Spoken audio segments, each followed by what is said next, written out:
الرحیم۔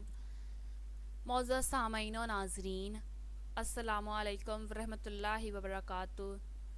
میں امید کروں گی کہ آپ سب خیریت سے ہیں، خوشحال ہوں گے۔ میری دعا ہے کہ اللہ تعالیٰ آپ کو خوش اور آباد رکھے۔ آج کی میری اس ویڈیو کا موضوع ہے استاد کا بچوں کو سبق۔ آج کی اس دنیا کی گہما گہمی میں ہم اپنی زندگی کا مقصد بھول چکے ہیں۔ ہم دنیا کی رنگینیوں میں اتنا گم ہیں کہ ہمیں یہ نہیں پتہ کہ ہم اس دنیا میں کیوں بھیجے گئے ہیں۔ آج کی میری یہ ویڈیو مختصر سی ہے، لیکن اس میں ایک بہت گہرا سبق ہے۔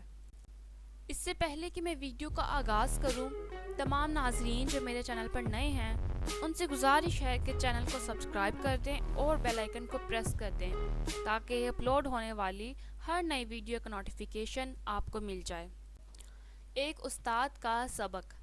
استاد کا شاگردوں کو دنیا میں آنے کا مقصد سمجھانا کہ اللہ پاک نے ہمیں دنیا میں کیوں بھیجا ہے۔ ایک استاد اپنے چھوٹے چھوٹے شاگردوں کو دنیا میں آنے کا مقصد سمجھا رہا تھا۔ اب عموماً یہ ہوتا ہے کہ بچے بڑوں کی طرح بات نہیں سمجھتے، انہیں سمجھانے کے لیے انہی کی سوچ کی حد سے مثال دی جاتی ہے۔ اگر بچوں کو سمجھانا ہو تو ان کے مائنڈ لیول کے مطابق بات کرنی پڑتی ہے۔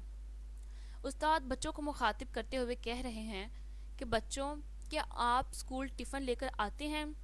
جس پر بچے جواب دیتے ہیں جی ہاں۔ استاد بات کو جاری رکھتے ہوئے کہتے ہیں کہ اچھا یہ بتاؤ، کیا آپ لوگ یہاں پڑھنے کے لیے آتے ہو یا ٹفن میں موجود لنچ کھانے کے لیے؟ بچے، ہم اسکول میں پڑھنے کے لیے آتے ہیں۔ جس پر استاد کہتے ہیں اس کا مطلب ہے کہ آپ کا مقصد پڑھنا اور ٹفن کا لنچ صرف ضرورت ہے۔ بچے کہتے ہیں جی ہاں۔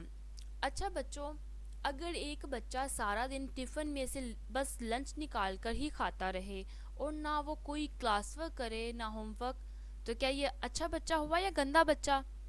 سب بچے کہتے ہیں کہ گندا بچہ، کیونکہ اسکول میں لنچ کی بریک ملتی ہے۔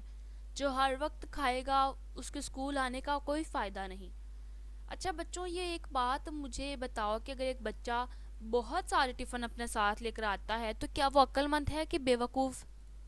جی ہاں، وہ بیوقوف ہی ہے، کیونکہ وہ اسکول میں صرف ایک یا زیادہ سے زیادہ 2 ٹفنز کا لنچ ہی کھا سکتا ہے۔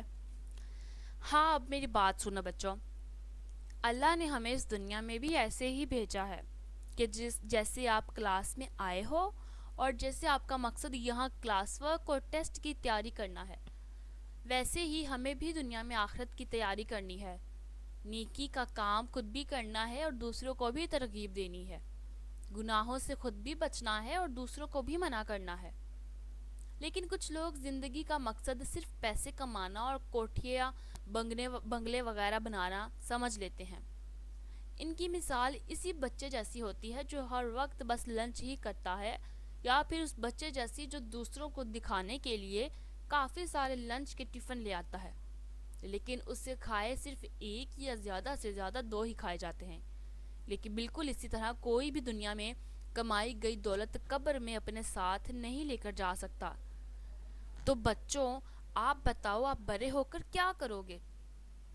جس پر تمام بچے جواب دیتے ہیں ہم بڑے ہو کر نیک کام کریں گے اور دوسروں کو بھی نیکی کی دعوت دیں گے، خود بھی گناہوں سے بچیں گے اور دوسروں کو بھی منع کریں گے۔ جس طرح اس استاد نے بچوں کو سمجھانے کے لیے بچوں کے مائنڈ لیول کی مثال دی ہے، اسی طرح ہمیں ان مثالوں کی ضرورت تو نہیں۔ ہم خود سمجھدار ہیں، ہمیں معلوم ہے کہ ہم اس دنیا میں کیوں بھیجے گئے ہیں۔ ہمیں معلوم ہے کہ یہ دنیا فانی ہے۔ اسی لیے میری آپ سے گزارش ہے کہ ان دنیا کی رنگینیوں میں گم ہونے کے بجائے اپنی آخرت کی تیاری کا سامان پیدا کریں۔ میں امید کروں گی کہ ویڈیو آپ کو پسند آئی ہوگی۔ اگر ویڈیو اچھی لگی ہو تو لائک، شیئر اور کمنٹ ضرور کیجیے گا۔ اپنی دعاؤں میں یاد رکھیں۔ اللہ حافظ۔